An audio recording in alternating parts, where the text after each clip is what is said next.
हरिः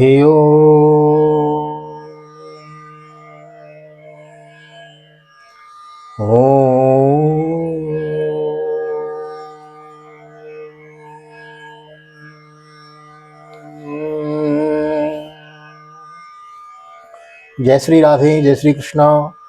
आप सभी को एक बार पुनः श्री धाम वृंदावन भागवत निकेतन शुद्ध गोपाल जी का सानिध्य, गुरुदेव भगवान ठाकुर मारुति नंदन हनुमान जी का सानिध्य और एक बार पुनः आपका स्वागत है हमारे इस VKVPS परिवार चैनल में।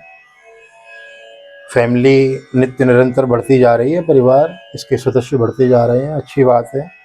इसको जितना हो सके फैलाइए, अधिक से अधिक शेयर कीजिए परिवार के सदस्यों में, मित्रगणों में। तो ज़्यादा ना कहते हुए आपको ले चलते हैं भक्ति की ओर। और आज मैं आपको ले चलता हूँ एकादशी महात्म की कथा की ओर। हमने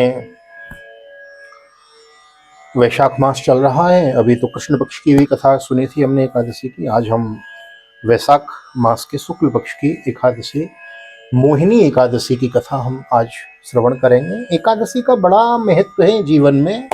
मैं कथाओं में वर्णन करता हूँ। 4-5 प्रकार के व्रत होते हैं वर्ष में।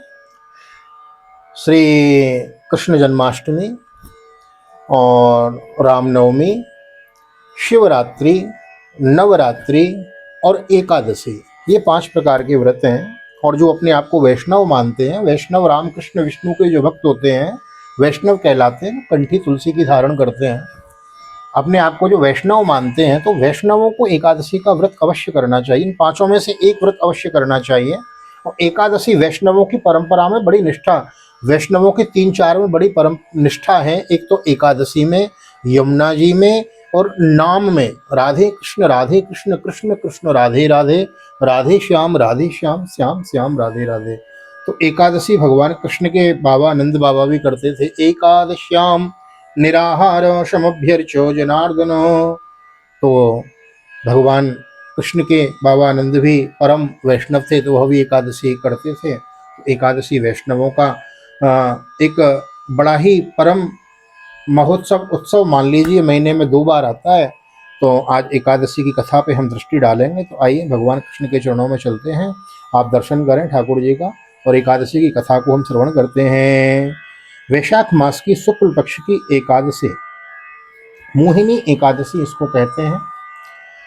एक बार धर्मराज युधिष्ठिर बोले, हे प्रभु, वैशाख मास की शुक्ल पक्ष की एकादशी का क्या नाम है तथा उसकी क्या विधि है, यह सब विस्तार पूर्वक कहिए।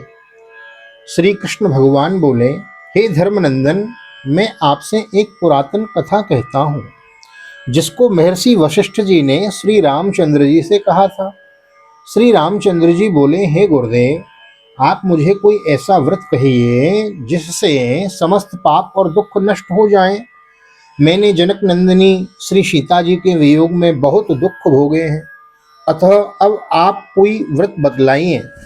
महर्षि वशिष्ठ जी बोले, हे राम जी, आपने बहुत सुंदर प्रश्न किया है। आपकी बुद्धि अत्यंत शुद्ध और पवित्र है। आपके नाम के स्मरण में अवश्य आएगा। वैशाख मास के शुक्ल पक्ष में जो एकादशी होती है उसका नाम मोहिनी है। इस एकादशी का व्रत करने से मनुष्य के समस्त पाप तथा दुख कट जाते हैं। इसके व्रत के प्रभाव से मनुष्य मोह जाल से छूट जाता है। अतः हे राम जी, इस एकादशी का व्रत दुखी मनुष्यों के अवश्य ही करना चाहिए। हाँ देखो, वैसे तो एकादशी व्रत सबको करना ही चाहिए, लेकिन जो मान लो बहुत दुखी हैं, कोई भगवान की भक्ति तो कई प्रकार से होती है ना, सकाम भी होती है, निष्काम भी होती है। तो वैष्णवों को तो निष्काम भक्ति करते ही हैं, लेकिन सकाम कोई मन में कामना है तो उसको लेके भी हम एकादशी का हम संकल्प लेके, किसी कामना को लेके हम एकादशी का व्रत कर सकते हैं और इसकी कथा का भी श्रवण कर सकते हैं। तो अवश्य करना चाहिए, जो मनुष्य समस्त पाप से नष्ट हो जाते हैं। अब आप इसकी कथा को ध्यान पूर्वक सुनिए। सरस्वती नदी के किनारे एक भद्रावती नाम की नगरी बसी हुई है। उस नगरी में सोमवंशीय धृत नाम का एक राजा राज्य करता था। उसी नगरी में एक धन धान्य से पूर्ण पुण्यवान एक वैश्य रहता था। उसका नाम धनपाल था। वह अत्यंत धर्मात्मा तथा विष्णु भक्त था। उसने नगर में अनेकों भोजनालय, प्याऊ, कुआं, तालाब, धर्मशाला आदि बनवाए। उसने सड़कों के किनारे आम, जामुन, नीम आदि के वृक्ष लगवाए। ये देखो, वृक्ष लगाना बहुत बड़ा धर्म माना गया है। वृक्षारोपण का कार्य बहुत बड़ा धर्म माना गया है। कहते हैं कि जैसे 100 पुत्र के बराबर एक वृक्ष को बताया गया है। आपके यदि 100 पुत्र हैं तो वो जितना वंश चलाएंगे, उतना यदि आपने एक वृक्ष लगाया है ना, तो वो 100 पुत्रों के बराबर बताया है। ऐसे शास्त्रों में वर्णन है, मैंने श्रवण किया है। तो ऐसे जामुन के, आम के, बेर के आदि के ये वृक्ष लगवाए और पानी व्यवस्था की। वृक्ष लगवाए। उस वैश्य के 5 पुत्र थे। उसका सबसे बड़ा पुत्र अत्यंत पापी था। वह वेश्याओं और गुंडों की संगति करता था, दुराचारी हो गया था। वह अपना समय जुआ खेलने में व्यतीत करता था। वह दूसरों की स्त्रियों के साथ भोग विलास करता था। वह मान नीच था और देवता पितृ आदि को तो मानता ही नहीं था, नास्तिक प्रकार का था। वह अपने पिता के धन को बुरे व्यसनों में खर्च किया करता था। वह मद्यपान तथा मांस का भक्षण किया करता था। इस पर उसके पिता, भाइयों तथा कुटुंबियों ने उसे घर से निकाल दिया और उसकी निंदा करने लगे। घर से निकलने के बाद वह अपने आभूषणों तथा वस्त्रों को बेचकर रहने लगा। धन नष्ट हो जाने पर वेश्याओं ने तथा गुंडों ने भी उसका साथ छोड़ दिया। अब वह भूख और प्यास से दुखी रहने लगा। अब उसने चोरी करने का विचार किया और रात्रि में चोरी करने लगा। एक दिन वह पकड़ा गया, परंतु सिपाहियों ने वेश्या का पुत्र जानकर उसे छोड़ दिया, माफ कर दिया। वह दूसरी बार फिर पकड़ा गया और राजा ने उसे कारागार में बंद कर दिया। इस बार कारागार में राजा ने उसको बहुत दुख दिए, उसको नगर में छोड़ने को कहा।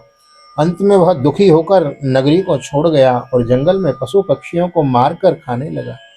बहेलिया जैसा बन गया, मतलब शिकार करता और पशु पक्षियों को बस उन्हीं को भक्षण करता। धनुष बाण से पशु पक्षियों को मार मार कर खाने लगा। एक दिन वह पापी भूख और प्यास से व्याकुल खाने की खोज में, भोजन की खोज में निकल पड़ा। कौटिन्य ऋषि के आश्रम पर आ पहुंचा। इस समय बैसाख का महीना चल रहा था। कौटिन्य ऋषि गंगा स्नान करके आए थे। उनके भीगे वस्त्रों के छींटे मात्र से इस पापी को कुछ सुदबुद्धि प्राप्त हुई। देखो, धर्मात्मा व्यक्ति का दर्शन भी बड़ा कल्याणकारी होता है। शास्त्रों में आया है, श्रीमद् भागवत के महात्म्य में ही आया है कि जब दर्शनम तब लोकस्य सर्वताग परम हरम। भक्ति देवी पड़ी थी यमुना किनारे, बड़ी दुखी थी, ज्ञान वैराग्य बुढ़ापे में पड़े हुए थे और भक्ति देवी रो रही थी। और जैसे ही नारद जी को देखा ना, तो संत दरस जो पातक तरही।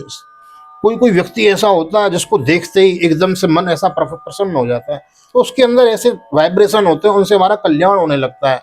तो जैसे भक्ति देवी ने नारद जी को देखा ना, तो रोक लिया, बाबा ठहर जाओ, थोड़े मेरे कष्ट की निवृत्ति कर दो, क्योंकि मैंने जब से आपको देखा है ना, तो देखते ही मेरा मन थोड़ा प्रसन्न हो गया है, मन हल्का हो गया है। जब देखने से इतना मन हल्का हो गया, और यदि 2-4 मिनट का सत्संग हो जाए आपसे, तो फिर तो मेरे को परम शांति मिल जाएगी। तो संत दरस जो पातक तरही, संतों के दर्शन मात्र से ही हमारे पाप ताप संताप नष्ट हो जाते हैं। तो कौटिन्य ऋषि के जल के छींटे से ही उसकी सद्बुद्धि हो गई। देखो क्या लीला है ठाकुर जी की। हाँ, उनके भीगे वस्त्रों के छींटे मात्र से इस पापी को कुछ सद्बुद्धि प्राप्त हुई। वह पापी मुनि के पास जाकर हाथ जोड़कर कहने लगा, हे मुनि, मैंने अपने जीवन में पाप किए हैं। आप उन पापों से छूटने का कोई साधारण और बिना धन का उपाय बतलाइए। आहा, देखो, व्यक्ति पाप कर्म तो कर देता है, जाने अनजाने में पाप कर्म तो सबसे हो ही जाते हैं। कर्म, अकर्म और विकर्म, गीता में भगवान कृष्ण कहते हैं ना, कर्म, अकर्म और विकर्म 3 प्रकार के कर्म है, लेकिन लोग जान नहीं पाते हैं। गलत कार्य करने वाला भी सोचता है कि मैं अच्छा कार्य कर रहा हूं। तो कहते हैं पहले हो जाए पाप, पूर्व पाप पश्चात ताप। तो पहले हमसे कोई पूर्व में पाप हो गया हो, तो ज्ञान ना हो, अज्ञान में हो गया हो पाप, और फिर आज हमें कोई संत महात्मा मिल जाए, कोई बता देवे कि भाई ऐसा ऐसा है तुमसे पाप। तो ज्ञान जब आता है, सुनते हैं हम सत्संग, तो हमको मालूम पड़ता है कि हमसे पाप हुआ है। तो पूर्व पाप, उसके पश्चात ताप। और प्रायश्चित्तानि पापानि लघूनि च गुरूणि च। प्रायश्चित करने से छोटा पाप, बड़े से बड़ा पाप नष्ट हो जाता, तत्क्षण वस्त हो जाता। हम कहा करते हैं, चींटी चींटा कोई आपके पग के नीचे आके मर जाए, किसी आपके शब्दों से किसी को कष्ट हो जाए, आपके द्वारा किसी को तकलीफ हो जाए, तो देर मत करो, उसी समय कोई ठाकुर जी का नाम ले लो। कोई चींटी चींटा मर जाए, उसको है जय राम राम राम राम राम, उसको 11 बार उसके लिए नाम ले दो, उसका कल्याण हो गया, तुम्हारा भी हो गया। तो प्रायश्चित्तानि, पूर्व पाप पश्चात ताप। देखो, उसको ज्ञान हो गया कि मुझसे पाप कर्म बना है, और तो पाप कर्म बना है तो ऋषि के द्वारा सद्बुद्धि हो गई और उसने प्रायश्चित किया, बोले मुझे कोई ऐसा उपाय बताओ जिसके द्वारा मेरा कल्याण हो जाए। तो बस वैशाख मास चल रहा था, तो ऋषि ने कह दिया कि बस एक तू काम कर, ध्यान देकर सुन, तू वैशाख मास की शुक्ल पक्ष की एकादशी का व्रत कर ले, मोहिनी एकादशी, जो कि आज एकादशी है, तो मोहिनी एकादशी का व्रत कर लें। इस एकादशी का नाम मोहिनी एकादशी है। इसके करने से तेरे समस्त पाप नष्ट हो जाएंगे। मुनि के वचनों को सुनकर वह बहुत प्रसन्न हुआ और मुनि की बतलाई हुई विधि के अनुसार उसने मोहिनी एकादशी का व्रत किया। हे राम जी, उस व्रत के प्रभाव से उसके समस्त पाप नष्ट हो गए और अंत में वह गरुड़ पर चढ़कर विष्णु लोक को गया। इस व्रत से मोह आदि भी नष्ट हो जाता है। संसार में इस व्रत से अन्य कोई श्रेष्ठ व्रत नहीं है। इसके महात्म के श्रवण व पठन से जो पुण्य होता है वह पुण्य 1 सहस्त्र गोदान पुण्य के बराबर होता है। बोलो एकादशी महात्म की जय। तो ये हमने आज मोहिनी एकादशी व्रत की कथा श्रवण करी। ऐसे ही सुंदर सुंदर कथाओं को श्रवण करने के लिए आप जुड़े रहें श्री धाम वृंदावन से VKVPS परिवार आप ही का ये चैनल है, तो इससे जुड़े रहें और लोगों को भी जोड़ें, आगे शेयर करें। और एकादशी है तो हो सकता है परिक्रमा, ठाकुर जी की इच्छा रही तो परिक्रमा भी जाएंगे, परिक्रमा की वीडियो भी आपको देखने को मिलेगी। और आज के लिए इतना ही। अच्छा लगा हो तो वीडियो को लाइक करें, शेयर करें, चैनल को सब्सक्राइब जरूर करें, बेल आइकन को दबा दें। और एक बार पुनः ठाकुर जी के चरणों में श्री धाम वृंदावन से भागवत निकेतन से आप सभी को जय श्री राधे, जय श्री कृष्णा।